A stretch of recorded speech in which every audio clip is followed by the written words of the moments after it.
I suspect that in our loathing of totalitarianism, there is infused a good deal of admiration for its efficiency. T.S. Eliot. Welcome to Reality Bites. Today is Monday, August 28th, 2023. And today we will be looking at episode 3 of my 4-part series, which will be looking at some of the speeches about the content of what happened during the BRICS summit this last week. Okay, so that being said, there was a lot of talk prior to the start of this conference that there will be no talk about de-dollarization, but that is not the case. They did speak quite a bit about de-dollarization, which means pretty much dethroning the American dollar as the world reserve currency and the petrodollar. Okay, if you want to know what that means, check out my episode 1 that goes through the Bretton Woods agreement. The episode 1 kind of gives a history over where the current financial system came from and gives some context as to why BRICS was developed to begin with. Okay, so it goes over the Bretton Woods agreement after World War II, the creation of the IMF and the World Bank, and how they started giving out loans and kind of kept underdeveloped countries in loan traps to keep them impoverished while extorting their resources.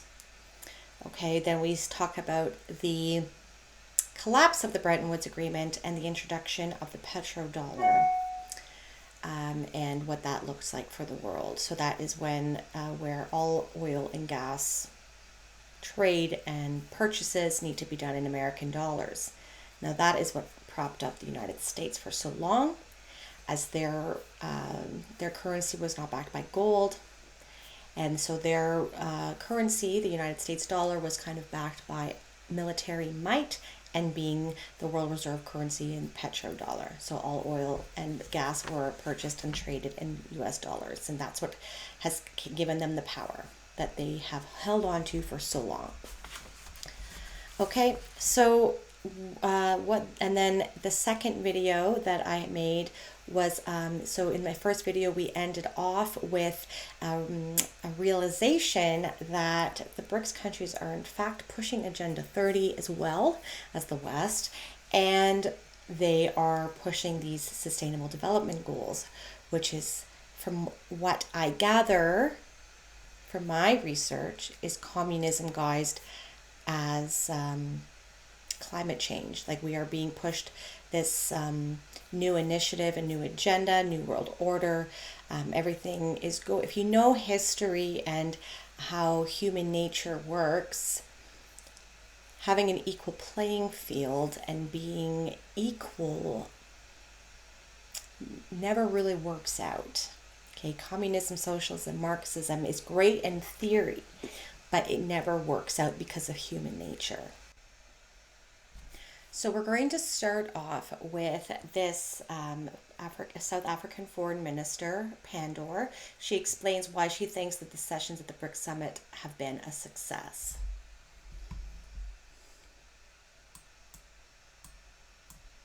I think the sessions have gone so far very, very well.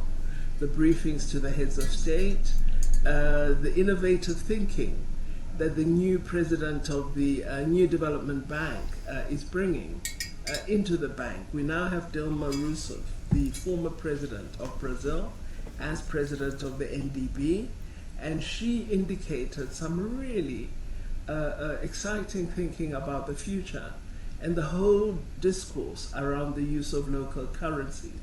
So this is a matter that is clearly on the agenda of the Board of Governors of the NDB, and we look forward to hearing more about that at the next summit, which will be in Russia. So I'm feeling very positive. I think the sessions have gone so. So she said something very interesting. So BRICS countries have developed a new bank.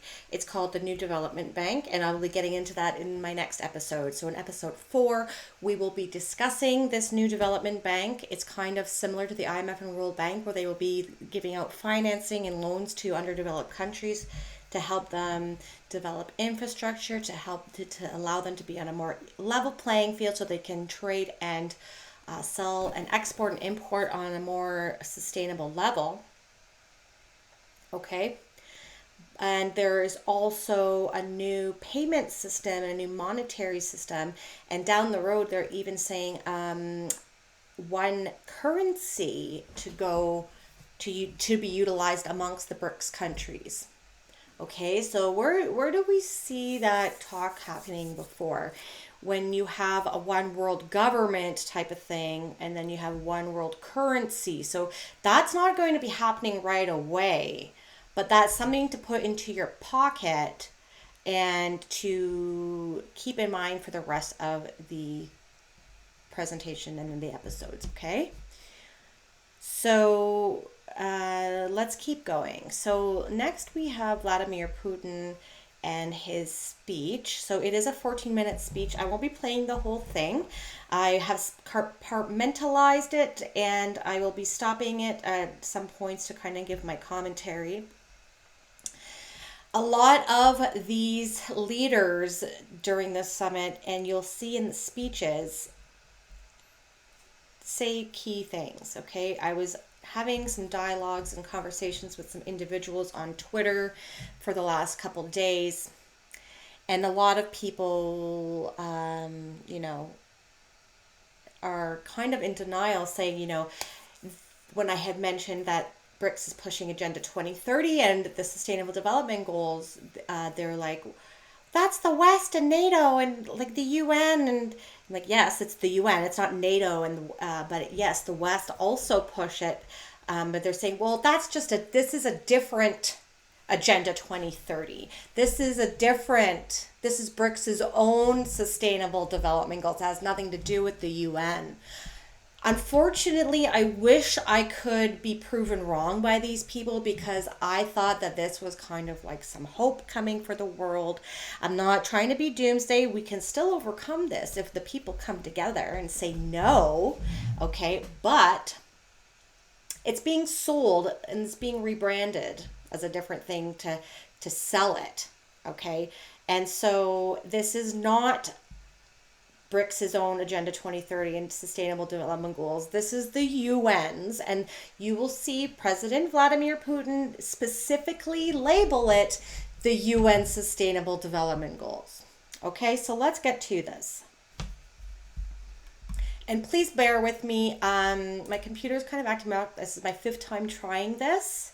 So all my other speeches are overdubbed, like voice dubbed in English. This one is not, and I thought it would be quite dry for me to just leave silence and for you to read it. And I'm planning on giving commentary as well. So I'm going to read it, and I'm sorry if it gets all jumbled up, okay? So we're going to start here at 16 seconds. And this little segment here, he actually starts off by talking about how they want to accelerate the Sustainable Development Goals, okay?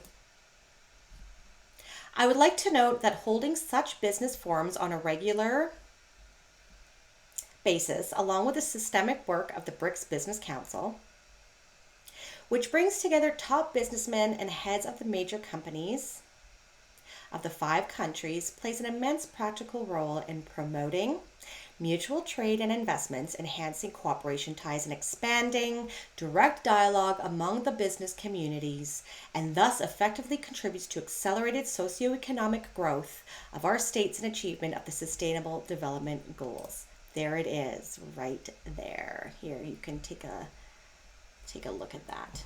Okay, that's at 53 seconds, in case you're wondering. Let's keep going. It is important that this forum focuses on such pressing issues as the post-pandemic economic recovery of the BRICS states, improvement of citizens' well-being, industrial modernization, development of effective transport and logistics chains, and stimulation of equitable technology transfers. These challenging and complex tasks need to be tackled against the backdrop of the increasingly volatile stock and currency markets, energy and food markets, coupled with substantial inflationary pressure stemming from inter alia, I don't know what that is, the irresponsible large-scale money creation by a number of countries seeking to mitigate the effects of the pandemic, which has led to the accumulation of private and public debt, which is true. The global economic situation is also seriously affected by the illegitimate sanctions practice and illegal freezing of assets by sovereign states, which essentially amounts to the trampling upon of all basic norms and rules of free trade and economic life.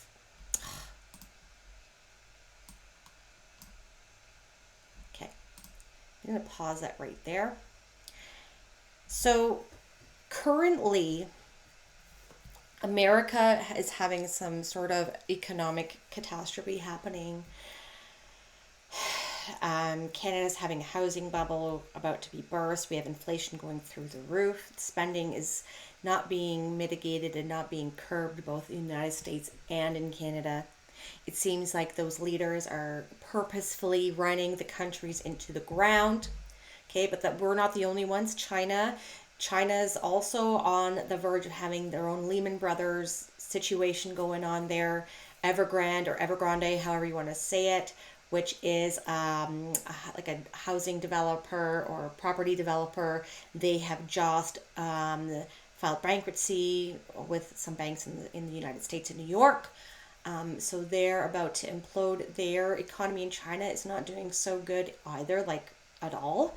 And we have Russia's, I think the inflation in Russia is also quite substantial. And the ruble, I think the ruble just collapsed a little bit from what I remember. So it's like a perfect storm for some sort of financial reset or some sort of financial system change. Okay, and like he said, the debt situation is not sustainable. They brought in all of these, free money, stipends with the COVID thing that happened. Okay. Shortage of resource, growing inequality, rising unemployment, and aggravation of other chronic problems in the global economy are the direct consequence of this. Prices for food, basic agricultural products, and crops are forced up, making the most vulnerable poor countries suffer the most.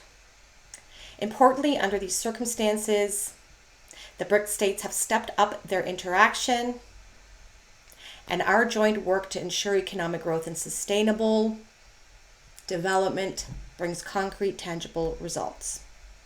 More and more new infrastructure and investment projects are being launched, mutual trade is growing, industry contacts are expanding. The main thing is that our cooperation is based on the principles of equality, partner support, and respect, and that is what lies at the core of our association's forward-looking strategic course, the course that reflects the aspirations of most of the world's community, the so-called global majority. Okay, we're going to stop right there for a second. So, this sounds great. Okay, they're all going to work together. These countries, no one's going to be the leader. No one's going to be more powerful than the other. It's all going to be egalitarian, everyone on the same level playing field, working together to create a world that's full of peace and prosperity. Does it sound a little bit too good to be true? Or are we falling for this again? Remember what happened the last 3 years. Do you think the governments have the layman's best interest in mind? Just ask yourself this question, please. Okay, please be honest. Like, I would love this to be true, and I hope that it is. Okay, down further in this presentation today, we will see that they're even saying that Western countries can be part of BRICS as well. There's some stipulation as to what they cannot do, and we'll touch upon that later. But let's just not put all of our eggs in some sort of external savior, because has that ever worked for us before? No, it has not. We need to pay attention to what's going on, but we also need to take care of ourselves. Happened there. people are like trying to, like, people are getting used to getting free money checks from the government, and having to rely on the government more and more. Okay, and so it is clear that this is a big, there's something bigger going on here. All right, let me just be quiet and I'll keep going. I would also like to point out that the share of the BRICS countries, with their population totaling more than 3 billion people, now accounts for nearly 26% of the global GDP. Our 5 countries are ahead of the G7 in terms of purchasing power. Okay, and these speeches were before they added the other 6 countries at the end of the summit. So now I believe their gross GDP combined is now over 30%. All right, let's move on to, he's going to start talking about de-dollarization now, okay?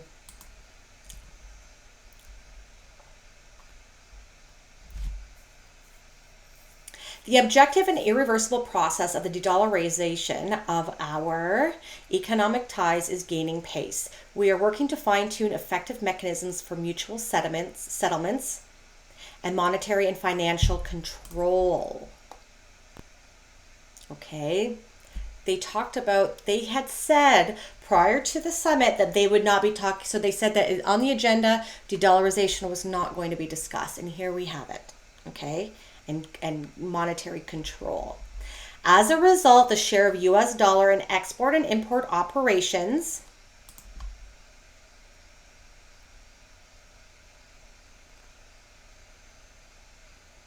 within BRICS is declining. Last year, it stood at only 28.7%. Incidentally, during the summit, we will discuss in detail the entire range of issues related to the transition to natural currencies in all areas of economic cooperation between our 5 nations. Okay? Now he's going to talk about the new bank that they've made. The BRICS New Development Bank, which has already become a credible alternative to existing Western development institutions, has a great role to play in these efforts. So that is the World Bank and the IMF. Okay? So that this is big. They've already, the process of the de-dollarization and the use of the American dollar had already been in decline for a little bit. In conclusion, I would like to invite representatives of your country's business circles to attend the Eastern Economic Forum in Russia that will take place on September 10th and 13th. So they have an Eastern Economic Forum, like the World Economic Forum. They have an Eastern Economic Forum, which is interesting. Russia is ready to work jointly to promote a more balanced approach to the climate change in the international arena. Our country is consistently implementing the National Low Carbon Development Strategy. We plan to reach carbon neutrality of the Russian economy not later than 2060, including through the introduction of technological innovations, modernization of infrastructure for access to affordable and clean energy, conservation of ecosystems on land and sea. We understand that the implementation of the climate goals can be facilitated by a variety of technologies, including those that have been in use for a long time already, such as nuclear generation, hydropower, and gas motor fuel. Okay, so they say the conservation of land and sea. When you put it through the lens of the WEF and the Agenda 2030 and the Sustainable Development Goals, that is probably conserving land by putting everybody into 15-minute cities. It will. I touched upon that in my second video when we talked about the nitrogen bans and the usurping of farmland from generational farmers. So that is what they mean by conservation of land and sea, not being able to move around, not being able to utilize the sea for transportation, putting limits on how far people can move around, okay, and property ownership. So that is what they mean by conservation of land and sea with regards to sustainable development goals, okay? And you can see there that he was talking about climate change quite a bit. Now, it's funny because they the China and Russia, they are against the trans stuff, and we that makes them seem like they're on another page, right? And that their head is on, they're screwed on properly, and that they're more ideologically aligned with perhaps some conservatism. But this stuff is not. That's a smokescreen for people to be distracted. Because look what's happening now. There's stuff going on behind the scenes, and we are all being played for the fool. All right. It's very hard for me to present today for some reason. My computer keeps crashing, and maybe something doesn't want me to do this. All right, let's go.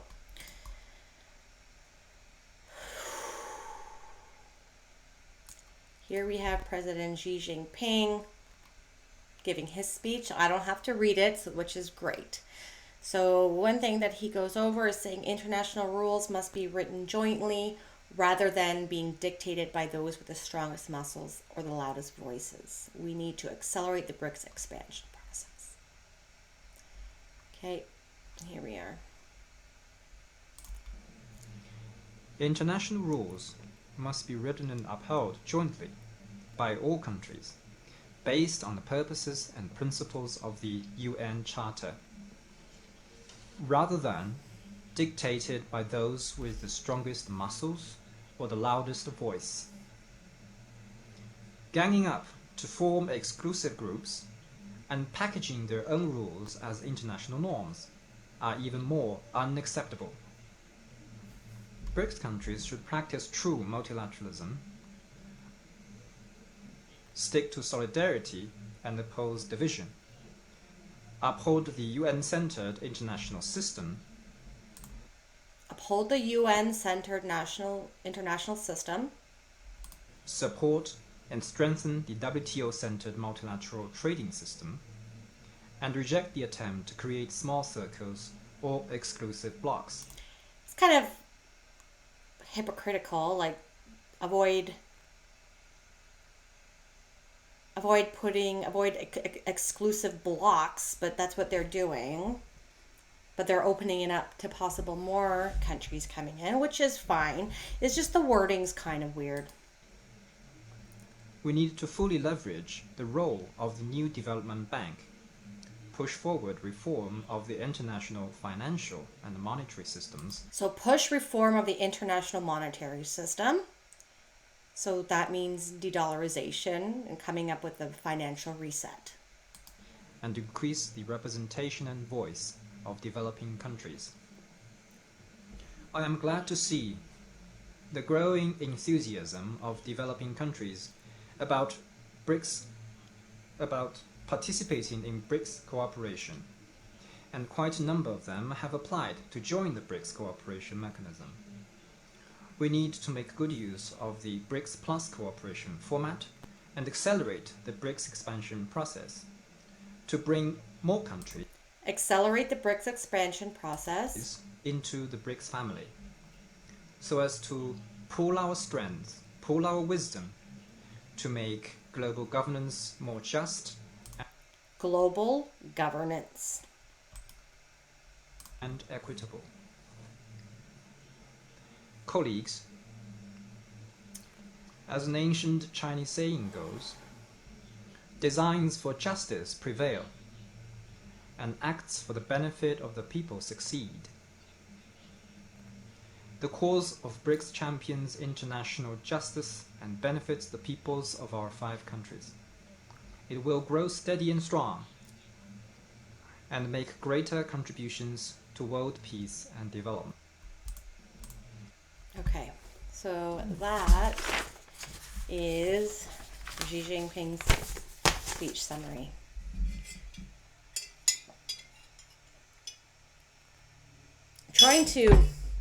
I'm noticing that I'm becoming irritable as I go more and more into my videos about this. So I apologize if that's coming across.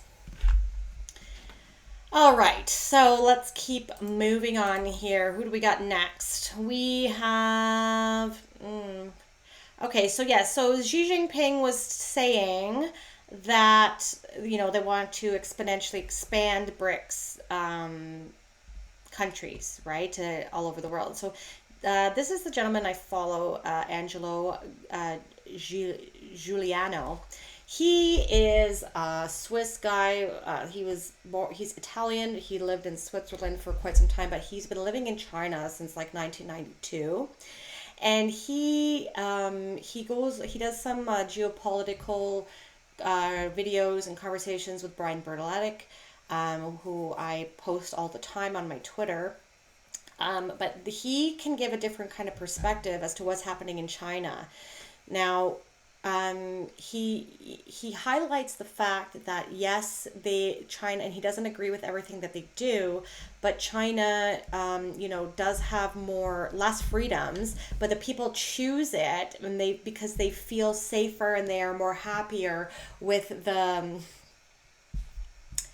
policies that the Chinese Communist Party has implemented, with regards to facial recognition. They have also digital ID there. They have digital money, like they have money apps already, and social credit systems and stuff like that, which we'll be getting into tomorrow with what's going on with the BRICS countries, because can guarantee you 100% that what the technology that China is using is going to be implemented to some point, to some level within these countries. Okay, and I have quite some information to back that up with. So, and that being said, like around when JFK was around in the 50s, like right after the last dynasty in China was dethroned pretty much, China wanted to be like the United States. And it wasn't until the Communist Party came in, so it wasn't always a communist country. They were striving, they had a good relationship with the United States, and they wanted to be like them. And then the Communist Party came in, and that's when everything kind of went sideways. So, but that's a matter of perspective as well, okay? And a lot of these 15-minute cities and isolate, like a lot of the towns in China, like would they have testing cities and testing towns for all of this kinds of stuff, the same like we do here. Okay, so that being said, so these are some of the, so here he's saying rest in peace United Nations, IMF, World Bank, and G7. These are all the countries that are interested in joining BRICS. And some of these were, so this was a day before the summit actually started. And so some of these countries were invited into BRICS. So we have Algeria, Argentina, which was invited, Bangladesh, Bahrain, Belarus, Bolivia, Venezuela, Vietnam, Guinea, Greece, Honduras, Egypt, which was invited in, Indonesia, Iran, which was invited in, Cuba, Kuwait, Morocco, Mexico. That'd be interesting.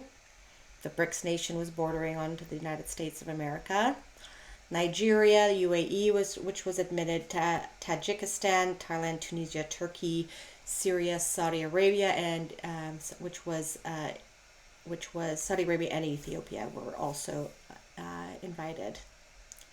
Okay, moving on. Here is Brazilian President Lula in his statement at the BRICS summit, saying that they have to continue to inspire in building a fair international order. What does that remind you of when they say that? NWO? Through the new development bank, we can offer our own alternatives for adequate financing that will attend or meet the needs of the global South. I'm sure that under the leadership of my sister Dilma Rousseff, the bank will manage to face these challenges. The creation of a common valid unit for our trade transactions and investments for the BRICS countries will increase our payment options and reduce our vulnerabilities. Presidents, today, and guests, today the BRICS are fully consolidated as a brand and as a political asset of strategic value. The participation of dozens of heads of government and state tomorrow in the enhanced session will represent an historical landmark. The interest of many countries to join the BRICS is the recognition of its growing relevance. And also, we will have a troika at the G20 as members of the BRICS in the period 2023. And so it's another opportunity for us to make advancement of the concerns of the global south with the inequalities and with sustainable development. That the momentum that motivated the creation of BRICS 15 years ago continue to inspire us in building a multipolar, fair, and inclusive international order. Thank you very much. All right. So he had stated something about sustainable development and an international order. Okay. Now, let's keep going. We are concerned that global financial and payment systems are increasingly being used as instruments of geopolitical contestation. Global economic recovery relies on predictable global payment systems and the smooth operating of banking, supply chains, trade, tourism, as well as financial flows. We will continue discussions on practical measures to facilitate trade and investment flows through the increased use of local currencies. This is a matter we believe that further discussions need to take place, particularly amongst our finance ministers. The world is changing. New economic, political, social, and technological realities for greater cooperation between nations is essential. New realities call for a fundamental reform of the institutions of global governance so that they may be more representative. Okay, so that wasn't President Modi, that was, this is the President of South Africa, Ramaphosa. So I had them in the wrong order, I apologize. But so he was talking about the weaponization of financial and payment systems, talking about a new system that's kind of like dealing with liquidity and the flow of payments across the world, which I will touch base on in my next episode about the payment system. Okay, now we have, going back to Modi here, and let's go here. In order to give the BRICS agenda new direction, India has given some suggestions, such as the Railway Research Network, the online BRICS database, close cooperation between MSMEs, and a startup forum. I am pleased that significant progress has been made in all these areas. Excellencies, in order to further expand our close cooperation, I would like to place before you a few suggestions. The first is cooperation in the area of space. We have already been working on a BRICS satellite constellation. Taking a step forward, we can think about creating a BRICS space exploration consortium. Under this, we can work on areas such as space research and weather monitoring for global good. Okay, interesting. Weather monitoring for global good. What does that mean? I don't know. Okay, moving on. This is something else that, let's just watch it. It is for this reason that South Africa continues to advocate for an open and rules-based global governance, trade, financial, and investment system. It must be a system that does not depend on the exercise of power or unilateralism, but by advancement of the interests of the peoples of the world. It is for this reason. Okay, so advancements of the peoples of the world. We care about the people, right? Do you? Do you care, Ramaphosa? All right, we're moving on now. So 6 members of the BRICS countries are also in the top 9 largest oil producing countries in the world. The United States is number 1, Canada is number 4, and it's a shame that we're number 4 and we have such high gas prices. But hey, that's Justin Trudeau for you. So here we go. I thought this was interesting. We have Iran at the bottom, it's 3%. Brazil at the bottom, 3%. UAE is 3.5%. China is 4.5%. And Russia is 10%. And Saudi Arabia is 17%. So that's insane. Okay. Control the oil, control the population. We're already in a post-American and post-Western world. We're in a truly multipolar world. We're in a world where the BRICS countries are larger than the G7 countries. Turkey wants to join. Even Turkey and yes. Greece want to join the BRICS countries. One of the points of all of this is the United States does not accept that transition. The United States still believes that this is ultimately a U.S.-led world with 2 recalcitrant actors, Russia and China, and all the rest will come along to understand the realities. And the U.S., in my opinion, is a quarter century out of date. And Europe is a big disappointment in this because there isn't one voice in Europe right now that has a geopolitical outlook that is really even intelligible, basically. But what kind of world we're heading towards really is an open question, because we could be heading towards a world of massive conflict and disaster, or we could actually head towards a world where some intelligent, non-octogenarian leader in the United States arises and says, NATO, we don't need it so much anymore. But what we do need is to have normal relations with China, with India, with Russia, with Brazil, with the EU. So now that we're on the last day of the BRICS summit, and they have announced all the new countries that will be invited in. The West has not really been talking a lot and covering the BRICS summit at all, but on the 3rd day they are announcing they're starting to talk about the G20 summit, which is happening in India. And I have something about that here at the end of my video.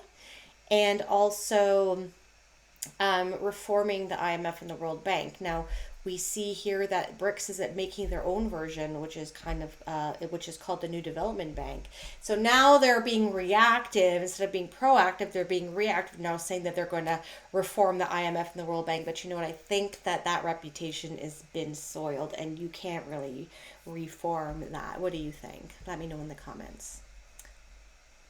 The ongoing BRICS summit is making global headlines, but the White House is busy preparing for the upcoming G20 summit, which is scheduled for next month in New Delhi. Washington says U.S. President Joe Biden will discuss a range of global issues ranging from Putin's invasion of Ukraine to reforms in the IMF and the World Bank.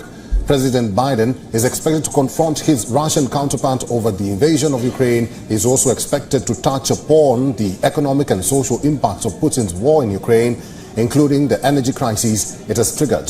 He will further discuss joint efforts to tackle the global issues stemming from the Russia-Ukraine war. The White House says these reforms will better serve need of developing countries. Emerging economies like India and China have been demanding such reforms for long.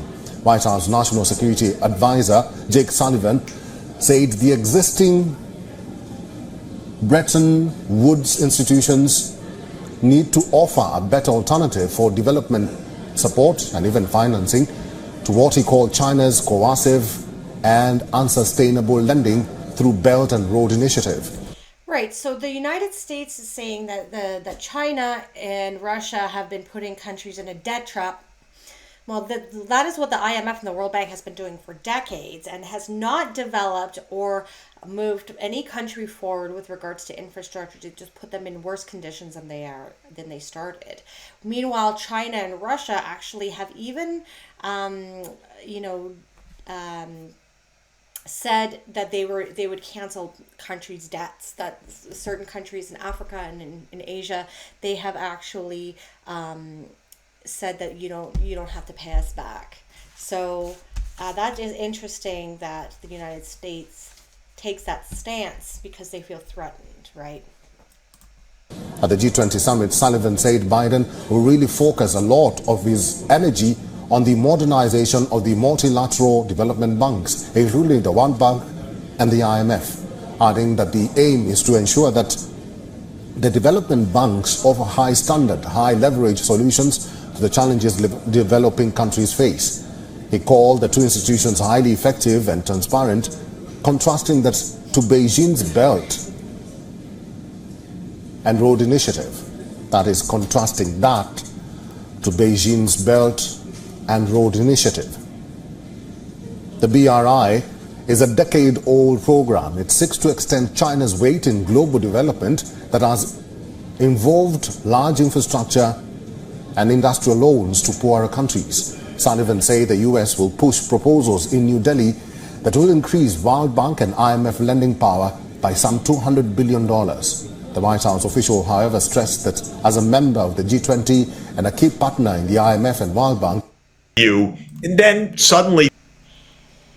Okay, so as you can see here, they said they want to reform the IMF and the World Bank. And what is this day? This is 2 days later after the 23rd, so this is August the 25th. And we have Christine Lagarde, the past operational manager of the IMF, at Jackson Hole, meeting with the Federal Reserve and other central bankers from all around the world. And this is what she said that meeting is about. Hello to all of you, and I would like to share this magnificent panorama that is behind me. It is the setting of the Jackson Hole conference that takes place every year. It is a little bit like the Sintra of the West, except it's been around for longer. Many central bank governors, many academics, many experts in monetary policy and on the economy in general will be gathering for 2 days, and we will talk about the current situation, the major shifts that we are seeing, the major breaks, and how we can best respond with good policies that will... So major shifts and major breaks, and they're going to respond with more policies. So major shifts in the financial system, major breaks in the financial system. And what policies, what kind of policies do you think can help this? Will actually help bring inflation back to 2%. This is the goal, this is the mission. We're not done yet. We are working hard, but we also have to compare notes and share our views with others so that we can have really the highest level of confidence that we are taking everything into account. But this is a very inspiring place to do it. All right. So they're not going to give up with a fight, apparently. Just remember, like, this is all like a movie, okay?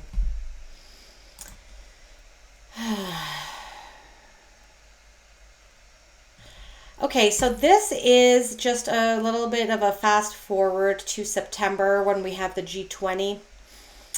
And listen to what their agenda is here. It's foreshadowing. A very good morning to all of you. India is hosting the G20 summit this year. And for the grouping, this is a crucial moment. For long, the G20 has catered to a Western world.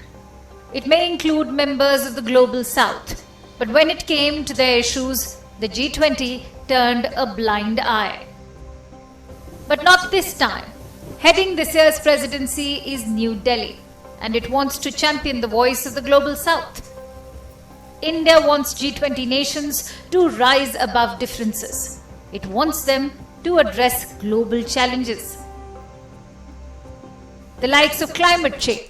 Climate change is the first thing that they say. Okay?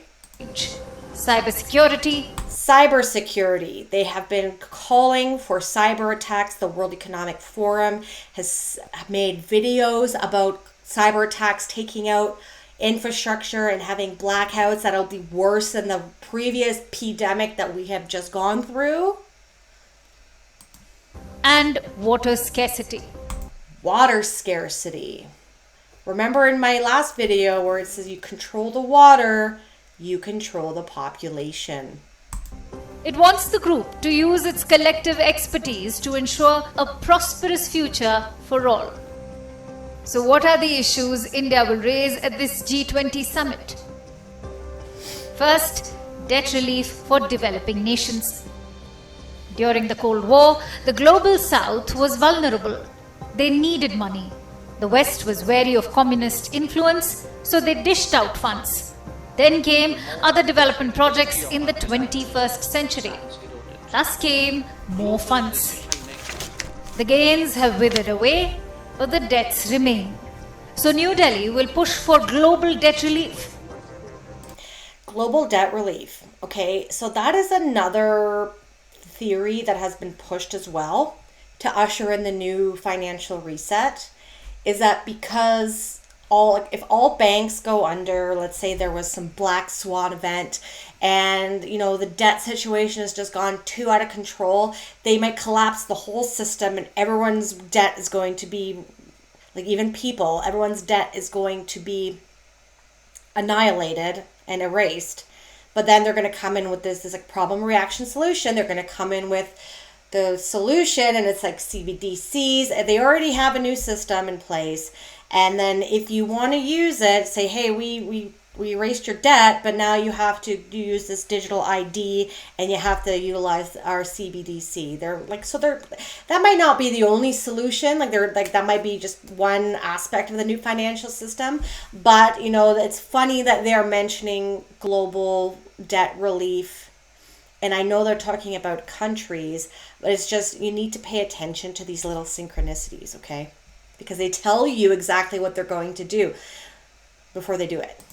It will ask lending nations, including China, to take a haircut on loans. The second is climate financing. Climate financing. Climate change is upon all of us, but the global south is bearing the brunt first. It may not have contributed to the historic emissions. The global south may have not contributed to the carbon emissions. What planet am I living on right now? But I'm sorry, but India and China have been one of the worst culprits in Indonesia of pollution. And now I'm going to rewind that part because that is just fricked up. Take a haircut on loans. The second is climate financing. Climate change is upon all of us, but the global south is bearing the brunt first. It may not have contributed to the historic emissions, but it is dealing with the results of it. Okay, so they're playing the fire, they're playing the floods, so the whole world's going through this, but it's just the West's car use and the cows on the farms that are causing this climate crisis, not industrial waste in India and China. Okie dokie. There are extreme floods, heat waves, and cyclones. I thought we've had this for perpetuity. So India wants to push for more climate financing, more money from developed economies. Money for climate, because we're going to fix the climate with money. They pledged $100 billion before, but that's not enough. The global south needs more. And the third is managing the G20's credibility. It is the premier forum for international economic cooperation. But there are internal battles and a lack of focus, issues that are hampering its credibility and thus its effectiveness. But with 3 emerging economies holding back-to-back presidencies, the G20 has a unique opportunity: address historic inequalities, manage the internal rifts, and champion the voice of the Global South.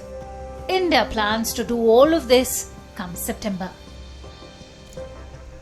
No, I didn't catch it here, but it's in my notes that they said that they want to get money from the developed economies. So they're trying to redistribute wealth for climate. Okay. I'm getting very irritable. I'm sorry. This content is making me pissed off, and I apologize. Okay, so we're almost at the end here. Sprinter here says that Moscow, and I did see this in a video as well, I just don't know where I put it, that Western countries might also be able to become BRICS members, but under one condition. Countries that want to join BRICS can do so under one condition: they must not introduce sanctions against countries that are members of the organization, said Deputy Minister Foreign Affairs of Russia, Sergei Rybakov. Right? So this might very well be the transition to the new monetary system. They are moving control from the west to the east, and eventually other countries can come along. Okay.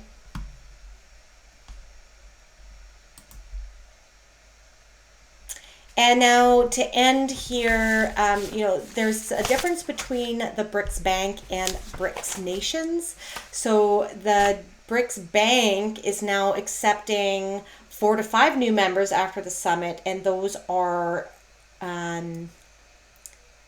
so that would be Bangladesh, UAE, Egypt, and Uruguay. And so that's different than membership to the BRICS nations, and we'll be touching upon this a little bit more in the last video.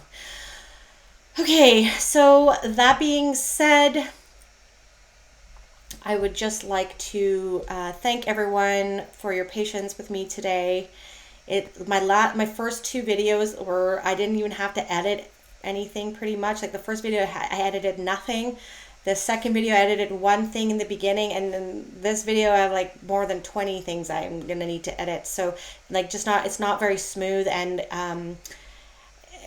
I think I might have to take an internet break after this series. But thank you for watching, and please like and subscribe if you enjoy this content.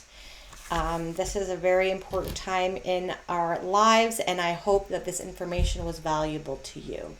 We'll end off here with a reminder that tells us that all the world is a stage, and all of the men and women are merely players.